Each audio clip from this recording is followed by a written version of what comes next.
Ah, publicamos hace unos días en las redes sociales que hoy iniciábamos una serie, amén. ¿Sí lo vio? Bueno, espero que esta serie, no sé cuánto tiempo nos va a llevar, pueda bendecir su vida, pueda bendecir su matrimonio, pueda bendecir su familia, amén. Venciendo a los gigantes. Alguien diga conmigo: venciendo a los gigantes. También le damos la bienvenida a los que nos ven por transmisión, por las redes sociales, a los que nos van a ver en los canales de YouTube, en la página de Facebook. Dios les bendiga. Oramos que esta serie de conferencias también bendiga sus vidas. Abra su Biblia rápidamente. Primer libro de Samuel, capítulo 17, versículo 11 y versículo 18. Primer libro de Samuel, capítulo 17, versículo 11, y nos saltamos al 18. Usted ya conoce esa historia, la ha leído, la ha oído muchas veces en diferentes maneras, en diferentes prédicas, con diferentes pastores, amén, o con diferentes hermanos que han predicado. Y habla acerca de la vida de David cuando tuvo que enfrentarse a un gigante. ¿Cuántos recuerdan esa historia de la Biblia? Ok, pues es donde está basada esta serie que le hemos titulado Venciendo a los Gigantes. Y dice así la Biblia, oyendo Saúl y todo Israel estas palabras del filisteo, se turbaron y tuvieron miedo. Y tuvieron gran miedo. No solamente miedo, sino tuvieron gran miedo. No sé cuántos de aquí se turban y han tenido gran miedo a lo largo de su vida, a lo largo de su vida matrimonial, de su vida familiar, por diferentes circunstancias o por diferentes gigantes que han afectado su vida. Versículo 18 dice: venía pues aquel filisteo. ¿El versículo 18? Ok, venía pues, es el 16, ok, gracias allá atrás. Venía pues aquel filisteo por la mañana y por la tarde. Alguien diga: por la mañana y por la tarde. Y así lo hizo durante 40 días. Y así lo hizo por la mañana, por la tarde, durante largos 40 días. En los años que tengo sirviendo en el reino de Dios, muchas veces he visto cómo hay gigantes que han provocado miedo o gran miedo y turbación en la vida de las personas. Y estos gigantes han provocado que las personas no avancen, no crezcan, no se desarrollen, no desarrollen los dones, los talentos, las habilidades que Dios les dio y no lleguen al destino que Dios ha trazado para ellos. Esos gigantes te quieren, iglesia, robar tu paz, tu gozo, tus fuerzas, te quieren robar tu familia, tu matrimonio, tus metas, tus planes y los anhelos que hay en tu corazón, que puso Dios en tu corazón o que tú y yo tenemos en nuestro corazón. He visto personas en mi largo caminar con Cristo que no pueden lograr sus metas porque un gigante ha tenido la capacidad de atemorizarlos y de provocarles alguien diga conmigo, gran miedo. Hay una frase que Gaby y yo tenemos cuando le pregunto si tiene miedo a algo. Siempre Gaby responde y dice: el miedo me tiene miedo a mí. Así responde Gaby, pero yo sé que también ella tiene algunos miedos y todos tenemos algunos miedos. Alguien tiene miedos a las arañas, a las cucarachas, a pasar debajo de un túnel, en fin. Hay quien tiene miedo a morir. No tengas miedo a morir, ten miedo a morir sin Cristo. Amén. He visto matrimonios batallando siempre con los mismos problemas o con los mismos gigantes, porque ese gigante ha tenido la capacidad de robarle sus ilusiones. Y hemos visto matrimonios destruidos porque un gigante los ha atemorizado. Ha venido por la mañana, por la tarde, durante no sé cuánto tiempo que llevan casados, y ha venido para matar y robar y destruir sus ilusiones. Y dice la Biblia en 1 Samuel 17 que este gigante llamado Goliat venía por la mañana y venía por la tarde, amenazaba y amedrentaba al pueblo de Israel, y así lo hizo cada día durante 40 días. Después de 40 días sin haber siquiera peleado, sin siquiera haber dado un trancazo, un golpe al pueblo de Israel, ya los tenía atemorizados y con gran y con gran miedo. Yo no sé cuántos días o cuántos meses, cuántas semanas, cuántos años llevas viviendo con miedo ante ese gigante, pero este día yo he venido a decirte que nunca sabrás si puedes vencer a un gigante si no decides enfrentarte a ese gigante. Nunca sabrás si realmente puedes vencer a un gigante si este día no decides enfrentar a ese gigante. No podrás ganarle a un gigante si no te vences a ti mismo, o sea, vences tu miedo y pones tu fe en la mano de Jesús. Usted no me entendió esta mañana. No podrás ganarle a un gigante si no vences tu miedo y pones toda tu fe y toda tu confianza en Jesús, Rey de Reyes y Señor de Señores, y a Él sea toda la gloria y toda la honra. Cierra tus ojos un momento. Padre, oramos en el nombre de Jesús y te pedimos, mi Dios, que esta enseñanza revelada a mi vida, a mi corazón, ministre, ayude, fortalezca la vida de tu pueblo, de tu iglesia aquí presente, tu iglesia que lo oye, Señor, que lo ve en las redes sociales, y seamos fortalecidos en el nombre de Jesús y podamos tomar toda la armadura que necesitamos para vencer y destruir y derribar y matar cada gigante que está amedrentando nuestra vida, que nos ha robado nuestra paz, nuestro gozo, nuestra alegría, nuestras ilusiones, pero hoy nos hemos parado firmes en el nombre de Jesús, en el nombre de Jesús. Amén, amén y amén. Yo no sé este día cuál sea el gigante. A lo largo de esta serie vamos a ver varios gigantes, pero yo no sé este día cuál sea el gigante o los gigantes que han hecho de tu vida una vida miserable. Pero ha llegado el tiempo de levantarte y hacer lo que hizo David, correr hacia la línea de batalla y decirle a ese gigante o a esos gigantes: yo vengo a ti en el nombre de Jehová de los ejércitos, el Dios de los escuadrones de Cornerstone, Monterrey, a quien tú has provocado. Jehová te entregará hoy en mi mano y yo te venceré y te cortaré la cabeza, y toda la tierra sabrá que hay Dios en Cornerstone, Monterrey, y sabrá toda esta congregación que Jehová nos salva con espada y con lanza, porque de Jehová es la batalla y Él entregará a cada gigante en tu mano. ¿Cuántos dicen amén? Déjame entonces enseñarte 3 o 4 principios. Ojalá esté listo esta mañana. ¿Está listo? El nivel de tu fe determina la altura de tu gigante. Lo verás tan grande si tu fe es tan pequeña. Entre más grande es tu fe, más pequeño verás a tu gigante. Pero si no tienes fe, verás a ese gigante tan grande que jamás querrás enfrentarlo. Tu gigante jamás será tan grande. Tu gigante jamás será más grande que mi Dios. Tu gigante jamás será más grande que mi Dios. Entre menos fe, más grande ves a tu gigante. Pero si este día nuestra fe fuera como un grano de mostaza, veríamos que nuestro gigante es tan pequeño. David no vio los 3 metros que medía Goliat. No vio su currículum donde decía que Goliat llevaba no sé cuántas batallas, cuántos knockouts y ninguna derrota. David no vio el currículum, no vio la armadura que traía Goliat, no vio cuánto medía ni cuánto pesaba la lanza, porque no nos enfocamos en los gigantes, sino en aquel que nos ha dado la capacidad de vencer a cada uno de nuestros gigantes. Amén. Hay muchas personas que luchan con pequeños gigantes que desde su perspectiva, desde su madurez o falta de fe lo ven tan grandes, pero en realidad son tan pequeños. Todos en este mundo hemos batallado con diferentes gigantes en nuestra vida y los hemos llamado gigantes porque nosotros mismos hemos pensado que son más grandes y más fuertes que nosotros, pero no se deberían de llamar gigantes.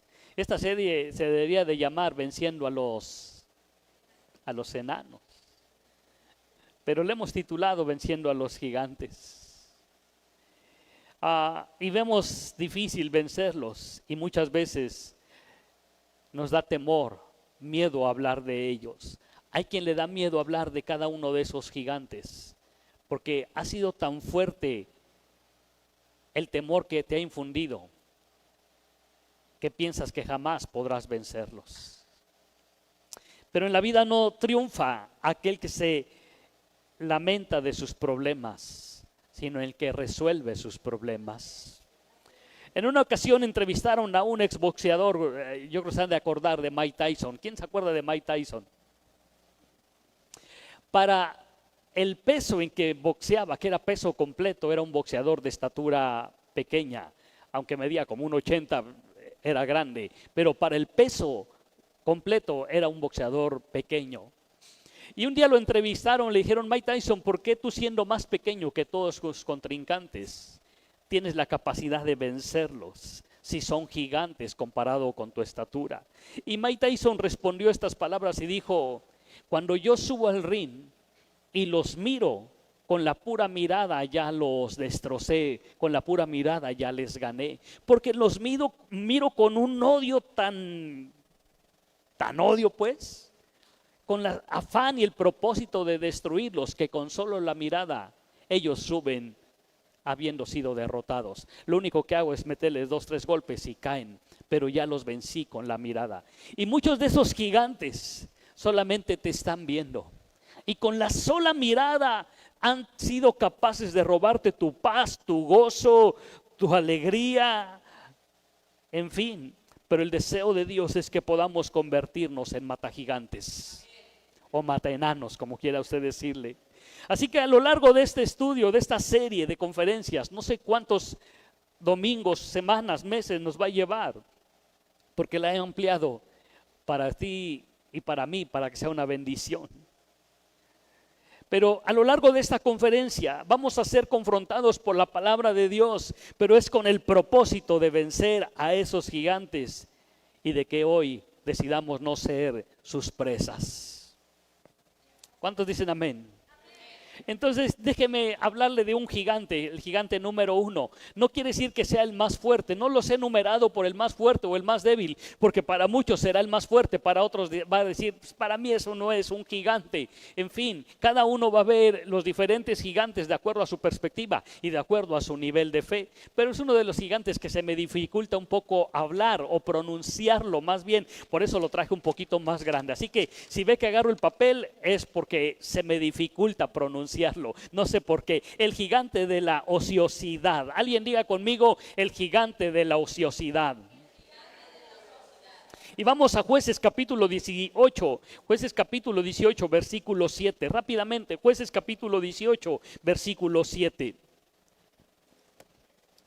Y quizá usted va a decir: no, pastor, ese gigante a mí me hace lo que el viento a Juárez, a mí me hace los mandados y le quito el cambio. Pero a muchas personas sí le afecta ese gigante de la ociosidad. Yo espero que aquí en esta iglesia no tengamos cristianos, miembros de esta iglesia, que seamos ociosos. Dice Jueces capítulo 18, versículo 7.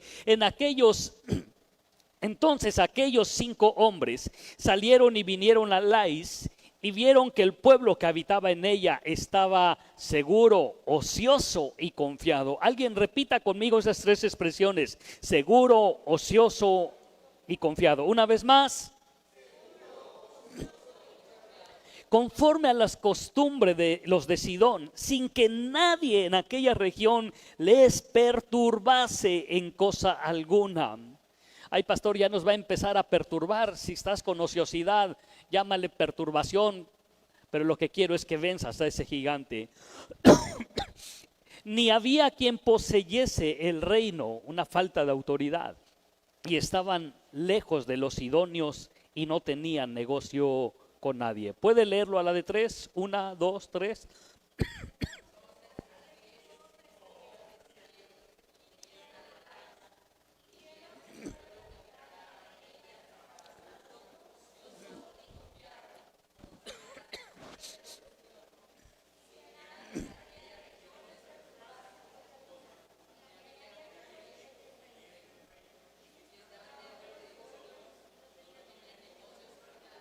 Qué feo lee usted.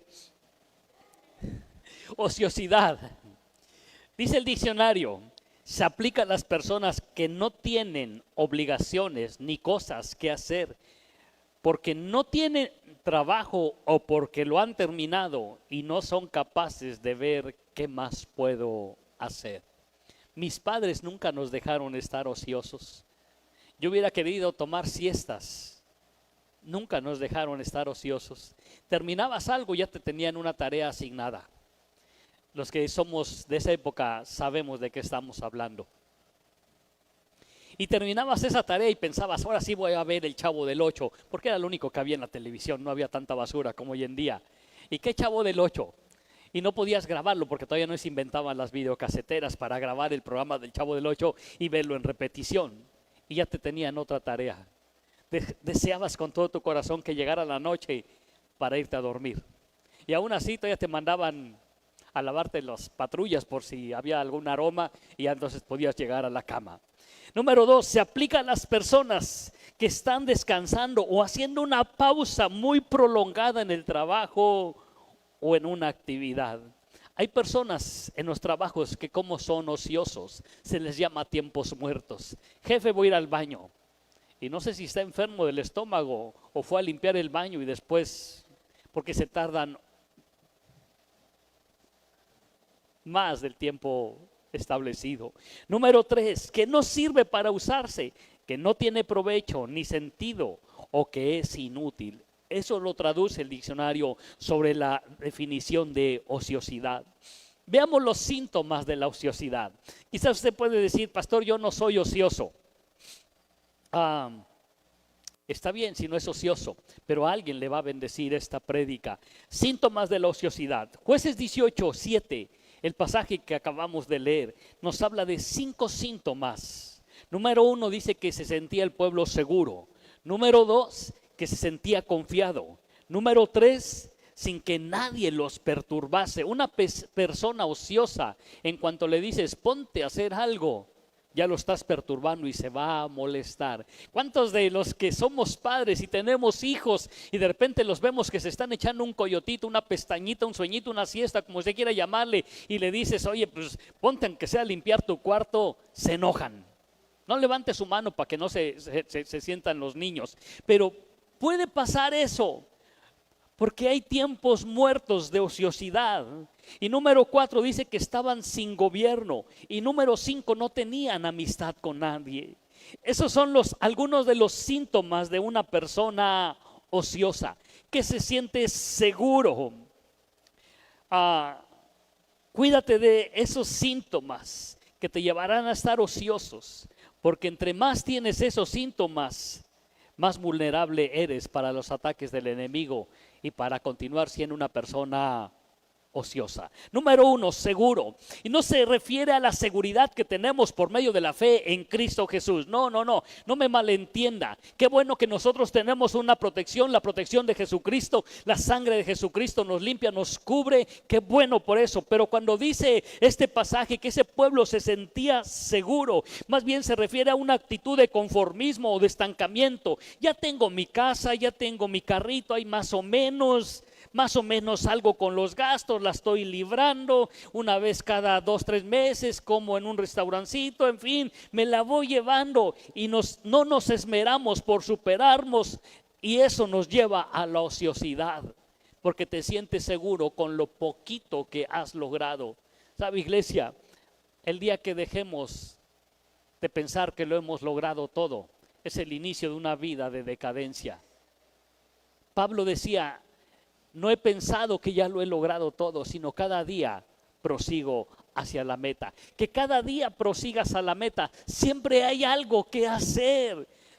Siempre hay algo que hacer en todas las áreas. Llámese en tu casa, en tu cocina. Siempre hay algo que hacer. Llámese la iglesia, llámese tu trabajo, llámese la escuela, llámese tu carrera, siempre vas a ver algo nuevo por hacer. Número 2, ellos se sentían confiados. Este pueblo confiaba en lo que tenía, una buena tierra, una buena ciudad, que se olvidaron de lo que podían tener. No te enfoques en lo que tienes, sino en las bendiciones que puedes tener.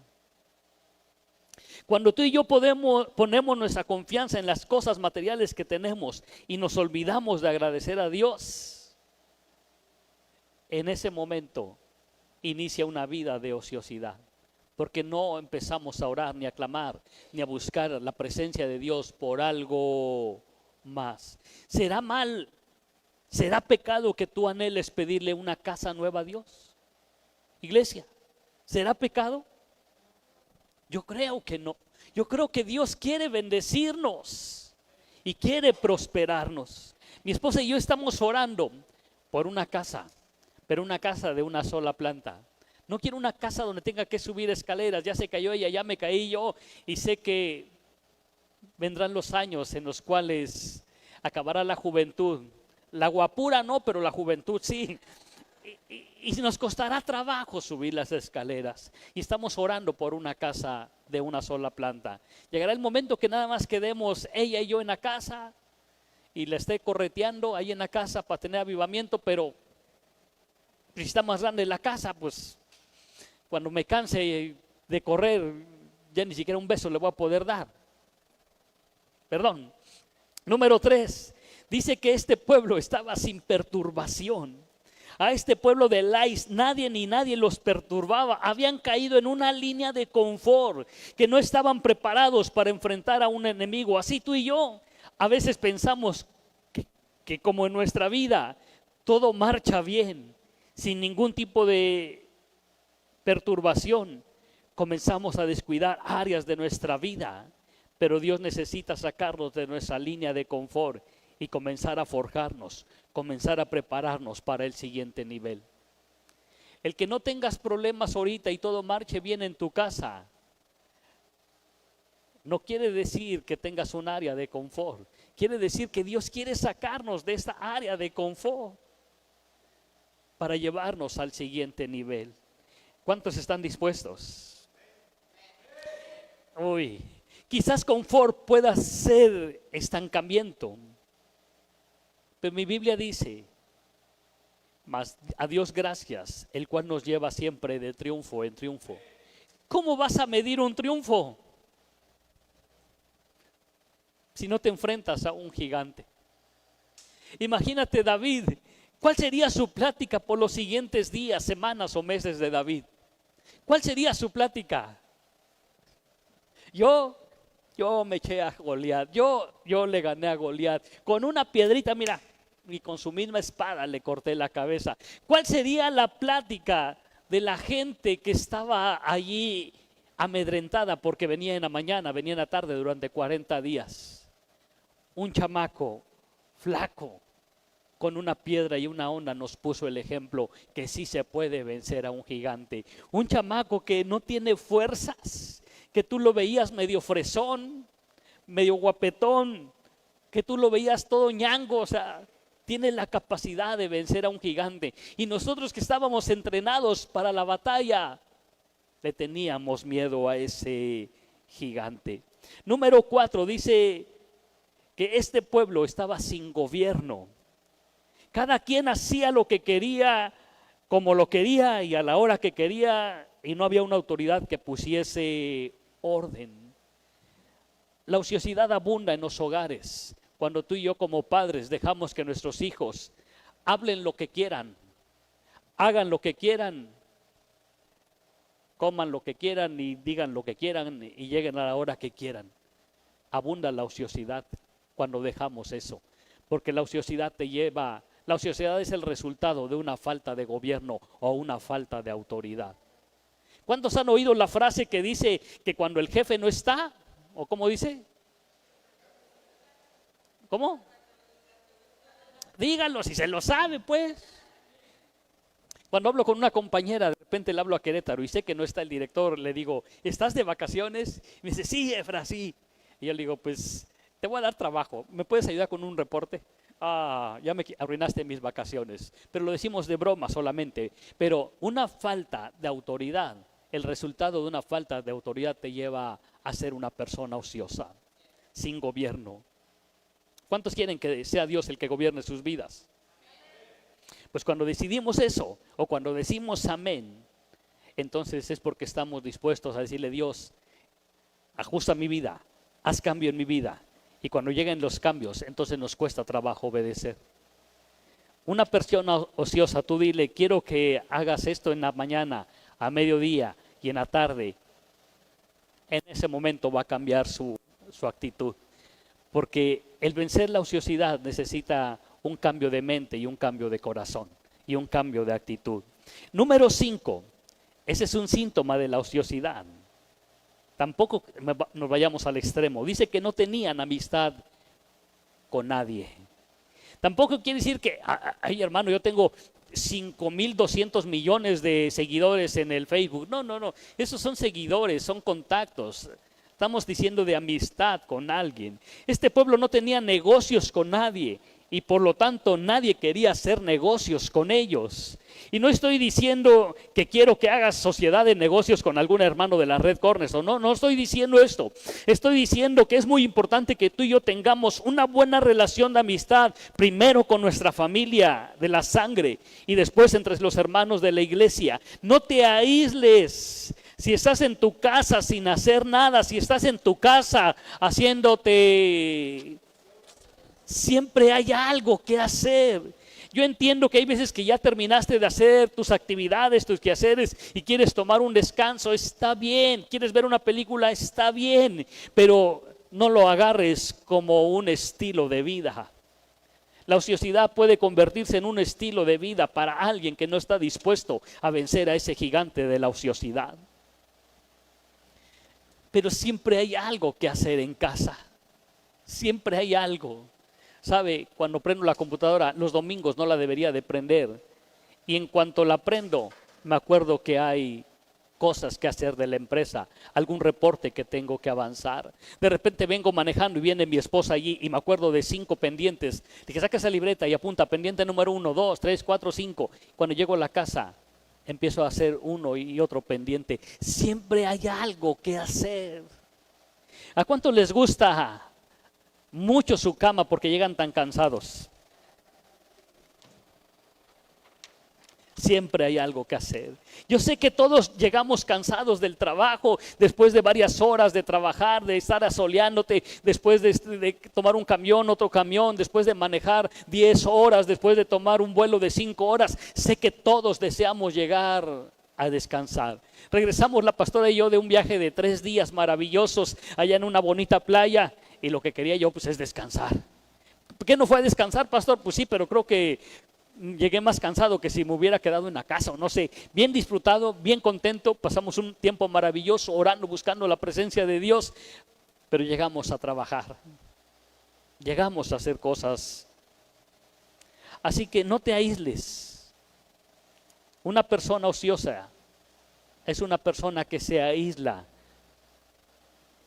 y se limita a poder bendecir a alguien más. Siempre hay un motivo de oración por cual orar. Así que si dices, ay, no quiero barrer, no quiero trapear, bueno, pues ojalá tengas el deseo de orar. Hay muchas necesidades en la iglesia. Si no tienes alguna necesidad, háblale a Magali y dile, mándame el nombre de todas las personas que hemos estado orando por el hospital. Y seguro que te va a pasar una lista mínimo de unas 20 personas, mínimo. Y si le dedicas mínimo 1 minuto a esa persona, ya tienes 20 minutos que vas a estar orando por esas personas. Número 2, el ser ocioso te lleva a lo siguiente. Primera de Timoteo, perdóneme, pero ahí le va. Primera de Timoteo, capítulo 5, versículo 13. El ser ocioso te lleva a lo siguiente. Primera de Timoteo 5, 13. ¿Ya está listo? Ay, Dios, bendíceme. Ayúdame, dame favor. Está hablando de las viudas jóvenes, pero no solamente este pasaje aplica a las viudas jóvenes, a las mujeres, a los hombres, a los niños, a los jóvenes, aplica a todos, porque la palabra de Dios aplica para todos. Y también aprenden a ser ociosas o ociosos, andando de casa en casa, y no solamente ociosas, sino también chismosas o chismosos, entremetidas o entremetidos, hablando lo que no debieran. La ociosidad, iglesia, te lleva a eso. Una persona ociosa que no tiene una ocupación, una actividad por hacer productiva, Su mente improductiva de ociosidad lo va a llevar a ser una persona chismosa, entremetida, hablando lo que no debe. Número 4, no proporciona ayuda. Número 5, tener hijos ociosos. Y número 6, pensar en destrucción y muerte. Te lo repito, una persona ociosa, siempre el ser ocioso te va a llevar a ser una persona chismosa, entremetido, hablando lo que no debes, no proporcionar ayuda a nadie. Si tienes hijos, tener hijos ociosos. Y número 6, pensar en destrucción y muerte. ¿Cuántos quieren vencer a ese gigante? No, pastor, aquí no hay ociosos. Oh. En este pasaje, Pablo le está hablando a Timoteo sobre el asunto de las viudas, diciendo: ten cuidado de estas, porque como no tienen una cabeza, una cobertura, una autoridad sobre ellas y un compromiso con nadie, no solo están ociosas, sino se vuelven chismosas, entremetidas, hablando lo que no deben, es decir, hablando palabras ociosas. Ninguna palabra corrompida salga de vuestra boca, sino solamente la de edificación. Mateo capítulo 12, versículo 36. Mas yo os digo que de toda palabra ociosa que hablen los hombres, las mujeres, los jóvenes, las señoritas, los niños, de ella darán cuenta en el día del juicio. De toda palabra ociosa que hables, que digas, que pienses o que publiques, de ella, dice la Biblia, darás cuenta delante de Dios en el día del juicio. Iglesia, usted ve que yo casi no publico nada, más que una foto de que la pastora no nos mandó sin desayunar a mí a Huesito. Pero a Dios gracias que proveyó un restaurancito por allá y desayunamos bien rico. Ahí sufrimos. Pero procuro no subir. Si no tengo nada bueno que edifique, que sí lo tengo, pues no subo. Deberíamos de subir cosas buenas. Cuando una persona es ociosa, sus palabras, sus actos no fortalecen a nadie, sino por el contrario, destruyen, porque se cumple lo que dice el pasaje de Timoteo, porque son chismosos y entremetidos. Ay, Dios mío, ayúdame. Ezequiel 16, 49. Ezequiel 16, 49 dice: he aquí que esta fue la maldad de Sodoma, tu hermana. Dios santo, ¿está comparando la ociosidad con la maldad de Sodoma?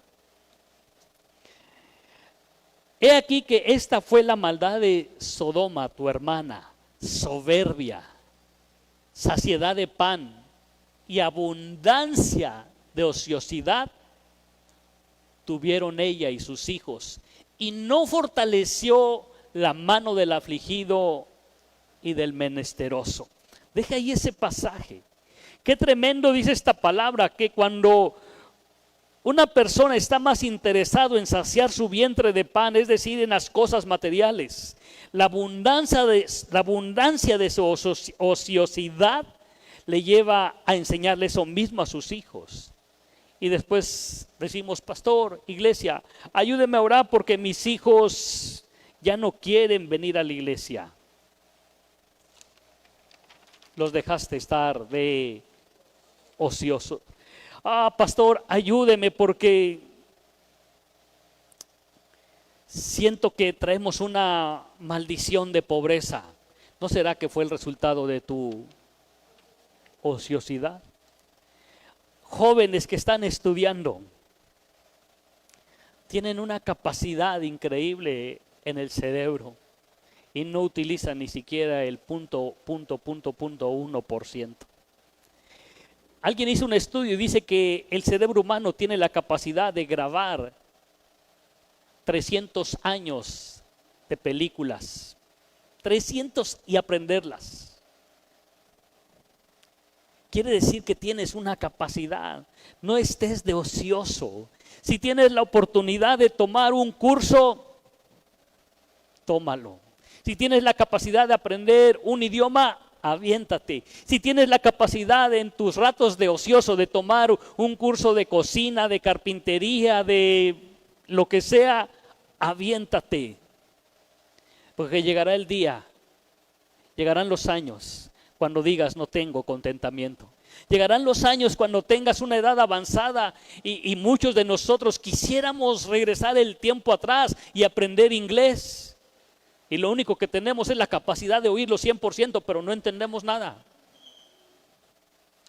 Así que si tienes la capacidad de estudiar, hazlo, porque una persona mejor preparada siempre tendrá una mejor recompensa. Seguro, seguro que sí. Cuando una persona abunda la ociosidad, cuando en una persona abunda, eso le lleva a no poder ayudar y fortalecer la mano del afligido y menesteroso. Y no me refiero solamente a tus vecinos, sino a tu familia, sino a la iglesia. No somos capaces de fortalecer a nuestro cónyuge, a nuestros hijos, a nuestra familia, porque la abundancia es la ociosidad y no la palabra de Dios, que es viva y eficaz. Si una persona no tiene la capacidad de fortalecer tu vida con una palabra que sale del corazón de Dios, lo único que va a salir de su corazón son palabras de ociosidad, y la ociosidad te va a llevar a destrucción y muerte. La ociosidad que abunda en nuestra sociedad está llevando a los niños, a los jóvenes a perderse, a andar grafiteando, a andar de vagabundos, pensando solo en destruir y no en construir, solo en matar y no en vivir. Jueces capítulo 9, versículo 5. ¿Está entendiendo esta mañana? ¿Está apuntando? Jueces capítulo 9, versículo 4 y 5 dice: y le dieron 70 siclos de plata del templo de Baal Berit, con los cuales Abimelech alquiló, rentó, le pagó a hombres ociosos y vagabundos. Una persona ociosa y vagabunda que le siguieron. Y viniendo a la casa de su padre en Ofra, mató a sus hermanos, los hijos de Jeroboam, 70 varones sobre una misma piedra, pero quedó Jotam, el hijo menor de Jeroboam, que se escondió. Así que el estar de ocioso te lleva a ser malo y querer destruir la vida de las personas.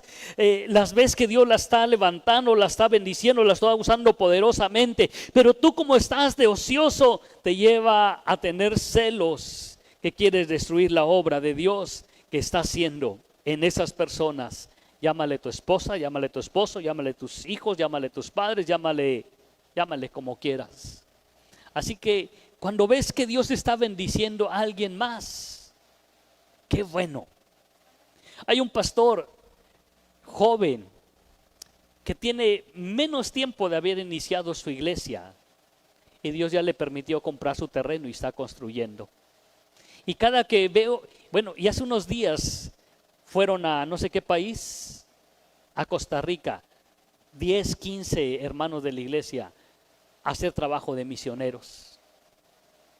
Y regresaron, pagaron su vuelo, regresaron y fueron a repartir 300, no sé cuántas despensas a San Luis Potosí. Y están pagando la renta del local que aún tienen, y están construyendo. Y están ya a punto de inaugurar su local. Y yo cada que veo una publicación de él, me gozo y le pongo me gusta. Qué bueno que Dios te está levantando. Pero si estuviera de ocioso, estuviera pensando, ¿no estará lavando lana? ¿No estará haciendo cosas incorrectas? ¿No estará, no? Y en lugar de publicarle que me gusta, estuviera tirándole tierra. Así que una persona ociosa siempre provocará la destrucción de la vida de alguien más. Hechos capítulo 17. Versículo 1 al 5. Dice así: pasando por Anfípolis y Apolonia, llegaron a Tesalónica, donde había una sinagoga de los judíos. Y Pablo, como acostumbraba, fue a ellos por 3 días de reposo. Discutió con ellos, declarando y exponiendo por medio de las Escrituras que era necesario que el Cristo padeciese y resucitase de los muertos, y que Jesús, a quien yo os anuncio, decía él, es el Cristo. Y algunos creyeron y se juntaron con Pablo y Silas. Y de los griegos piadosos, gran número, y mujeres nobles, no pocas. Entonces, los judíos que no creían, teniendo celos, tomaron consigo a algunos ociosos, hombres malos. La ociosidad te va a llevar siempre a tener celos, maldad también, por supuesto. Gracias, Dana. Porque una ocasión estábamos con los jóvenes en un panel, no recuerdo si fue de noviazgo, qué fue aquí en la iglesia, y alguien nos dijo, pastor, ¿cómo le han hecho ustedes para vencer los celos? ¿Qué? Que no tengo una respuesta porque jamás en mi vida, ni yo ni la pastora hemos batallado, ni siquiera pronunciamos la palabra con los celos. Volteo y le digo a pastor, ¿tú celas a este muñecón? Nunca ha habido ese problema en nuestra vida. Pero un hombre y una mujer que eso abunda en su mente y en su corazón es el resultado de la ociosidad. Eso está diciendo la Biblia. Es el resultado. Pastor, es que yo no sé dónde anda este cuate, no sé. Mira, en lugar de estar pensando en esas lagunas de ociosidad mentales, ponte a leer la palabra de Dios, ponte a orar por tu esposo y dile, Padre, guárdalo. No le pidas que le saque los ojos, pero sí que lo cuide. ¿De dónde? Fija sus ojos, que es diferente. Ah, no, ahí estás allí y llega ahí. Hueles a leña de otro hogar. Eso es el producto de la ociosidad. Hombres ociosos y malos, y juntando una turba alborotaron la ciudad, y asaltando la casa de Jasón, procuraban sacarlos del pueblo. ¿Verdad que hay muchas personas ociosas que usted y yo conocemos? El resultado de la ociosidad es pobreza, destrucción y muerte. No tienes frutos del conocimiento de Dios y tienes ceguera espiritual. Veamos qué dice algunos pasajes. Proverbios 28, 19 y segunda de Pedro 1, 8 y 9. Proverbios 28, 19 y después segunda de Pedro 1, 8 y 9. Dice así Proverbios: el que labra su tierra se saciará del pan, mas el que sigue a los ociosos se llenará de pobreza.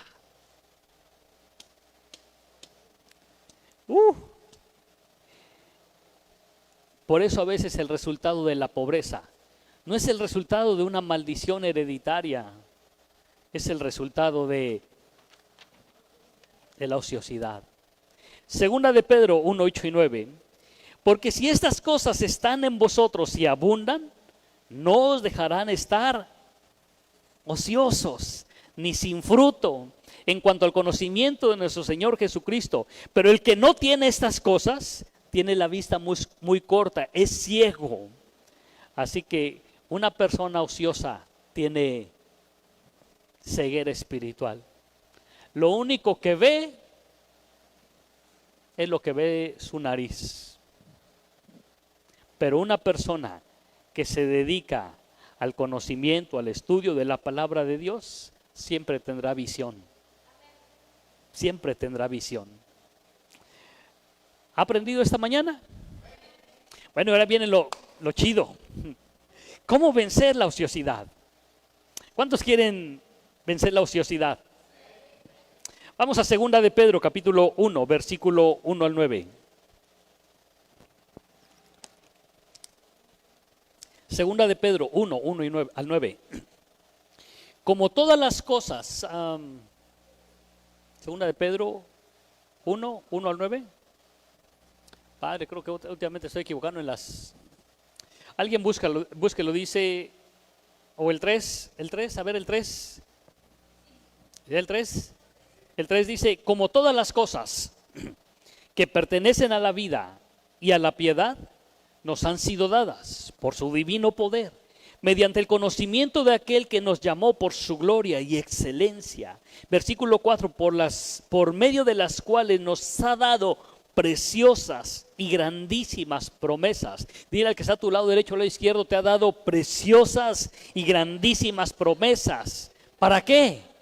¿Para qué te las ha dado? Ahí está la respuesta. Para que por ellas llegases a ser participantes de la naturaleza divina. Tengo una naturaleza divina. Tengo la imagen, la semejanza de Dios Padre. Tengo su identidad. Sangre real corren por mis venas. Y si tengo sangre real por mis venas, no puede haber un gigante de ociosidad que no pueda ser destruido en el nombre de Jesús. Habiendo huido de la corrupción que hay en el mundo a causa de la concupiscencia. 5. Vosotros también, poniendo toda diligencia, podéis por esto mismo añadir a vuestra fe virtud, a la virtud conocimiento, al conocimiento dominio propio, al dominio propio paciencia, a la paciencia piedad, a la piedad afecto fraternal y al afecto fraternal. Versículo 8. Porque si estas cosas, estas 9 cosas, están en vosotros y abundan, no os dejará estar ociosos ni sin fruto en cuanto al conocimiento de nuestro Señor Jesucristo. Pero el que no tiene estas 9 cosas, tiene la vista muy corta, es ciego, habiendo olvidado la purificación de sus antiguos pecados. ¿Cuáles son esas 9 cosas? Pon diligencia a todo lo que haces. Ahí está en la Biblia, yo solamente se la estoy traduciendo. Pon diligencia a todo lo que haces. Una persona diligente jamás será ocioso. Y número 1, haz crecer tu fe. Dile que está a tu lado derecho o izquierdo, haz crecer tu fe. Y la fe viene por el oír y el oír la palabra de Dios. Yo no sé cómo está tu vida espiritual, si está fuerte o está anémica, porque si no vienes, si no te congregas, si no lees, si no buscas, si no adoras, pues seguramente estás anémico. Cualquier enano de ociosidad te va a dar una arrastrada.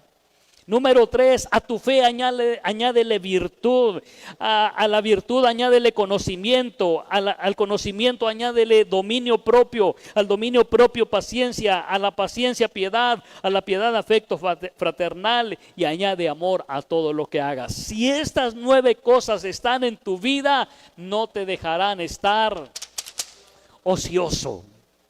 Uy, pastor, le voy a comprobar este día que sí ha estado ocioso. Por ahí les di hace el último domingo que prediqué sobre qué tienes en tu mano, les di una tarjetita. ¿Cuántos tienen esa tarjeta? Primero, levanten su mano, ¿cuántos tienen esa tarjeta? Ok. ¿Cuántos llenaron esa tarjeta? Ya bajaron las manos. Ya ve que si hay tiempo de ociosidad, ahí pudo haber escrito. Los que llenaron, ¿cuántos han orado y ayunado?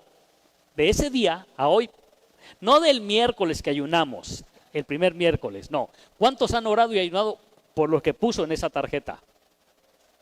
Ya bajaron las manos. Y los demás sí siguen ociosos. Ok. ¿Cuántos han hecho algo por los nombres que aparecen en esa tarjeta? ¿Los invitaste a comer? ¿Los visitaste? ¿Pasaste tiempo con ellos? Ya bajaron las manos.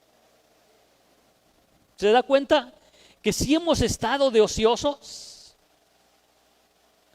Cuando yo vengo manejando, no cierro los ojos, por supuesto, pero siempre me verá orar 2 cosas.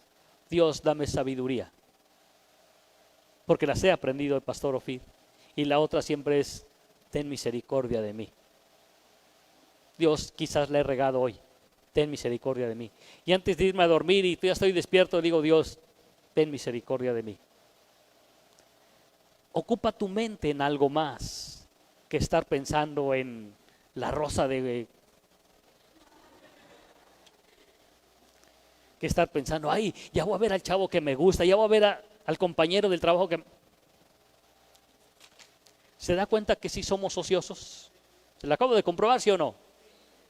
¿Está consciente? Pues ya le enseñé cómo vencer al gigante de la ociosidad. ¿Se puede poner de pie, iglesia? 9 cosas que vienen ahí en 2 de Pedro, capítulo 1, del 3 al 9. Porque si estas cosas están en vosotros, y no solamente que estén, Proyecta el versículo 8 de 2 de Pedro 1:8. Porque si estas cosas están en vosotros y abundan, no solamente que estén, sino que abunden, no solamente que estén, sino que abunden, no os dejará estar ociosos. Una mente ociosa da lugar a pensamientos diabólicos, a pensamientos de muerte, de destrucción, a celos. Y los celos, dice la Biblia, son diabólicos y son de animal. Así dice la Biblia. No le puse ese pasaje, pero así dice la Biblia. Una persona ociosa jamás va a bendecir a alguien. Solamente anda buscando destrucción y muerte. Jamás va a pensar en edificar y en darle vida a alguien más. ¿Podemos vencer al gigante de la ociosidad? ¿Puede cerrar sus ojos un momento?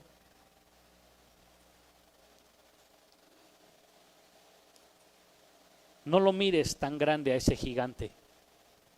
No tiene la capacidad de destruirte.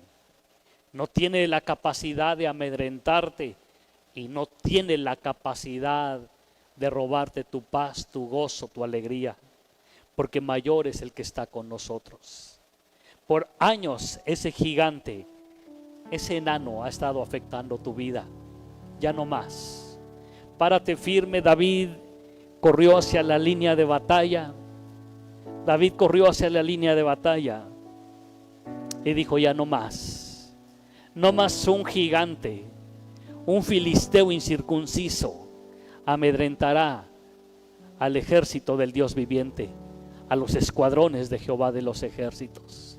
Y lo enfrentó y lo mató, lo derrotó y lo mató.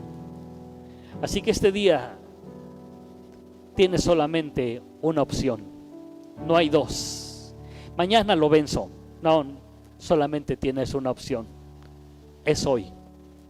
David no lo miró y dijo: pues dame 15 días en lo que entreno y me preparo y agarro forma. David corrió a la línea de batalla porque sabía en quién estaba su fe y su confianza. Cuando sabemos en quién hemos creído y en quién está nuestra fe y nuestra confianza, podremos correr a la línea de batalla y decirle a ese gigante: por años me has afectado. Por años afectaste mi matrimonio, mi familia con celos. Por años afectaste mi vida y casi me destruyes porque no pude en mis tiempos de ociosidad prepararme, estudiar, aprender, cursar, agarrar un oficio. Pero ya no más, ya no más. He venido en el nombre de Jehová de los ejércitos a vencer al espíritu, al gigante de ociosidad. No tienes parte ni suerte, no tienes parte ni suerte en mi vida. Todo gigante de ociosidad en el nombre de Jesús es destruido, es derrotado, y en el nombre de Jesús tomamos la espada de la fe y le cortamos la cabeza a ese gigante de ociosidad, porque no tienes autoridad en mi vida. En el nombre de Jesús tomo la armadura de Dios, tomo la espada de la fe y en el nombre de Jesús derribo, destruyo y le corto la cabeza a ese gigante. Jamás y nunca volverás a amedrentar mi vida. Ahora mi mente, mi corazón, mi tiempo se ocupará en poner diligencia a todo lo que hago. Haré crecer mi fe. A mi fe le añadiré virtud, a la virtud le añadiré conocimiento, al conocimiento le voy a añadir dominio propio, al dominio propio le voy a añadir paciencia, a la paciencia le voy a añadir piedad, a la piedad afecto fraternal, y a todo lo que haga lo haré con amor. Gracias, Padre, por darnos tu palabra para poder vencer todo gigante que quiere amedrentarnos. Gracias, Señor, en el nombre de Jesús. Amén y amén. ¿Le puede dar una ofrenda de palmas al Rey?